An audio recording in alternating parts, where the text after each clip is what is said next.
बिहानै उदाउँदै गरेको घामको किरण हुनु नि, साँझ परे टह टह देखिने रातको जुन हुनु नि, फुल जसरी ढकमक फुल्न चाहने आँगनको कोपिला हुनु नि, पवित्रताको कुरा गरौँ भने सीतामाता हुनु नि, साँझको शीत बिहानीको घामसँग टुप्लुक्क देखिने अमृत हुनु नि। खोज्दिनन् कुनै घमण्ड छैन, आँखै अगाडि बरु घोप्टो पढेर रोइदिन्छन्। ढुङ्गा अघि माटोले बनेको घरको शोभा हुनु नि, घरमा आएका पाहुनालाई सत्कार गर्न जानेकी छिन्, मेरो घरलाई पनि अचेल आफ्नै ठानेकी छिन्।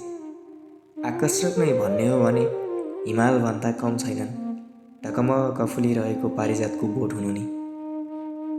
मैले चपाउँदा खाना निल्छिन्, कोमलताको कुरा गर्ने हो भने म दाँत भए ओठ हुनु नि, म मुटु भए अक्सिजन हुनु नि, म नसा भए रगत हुनु नि।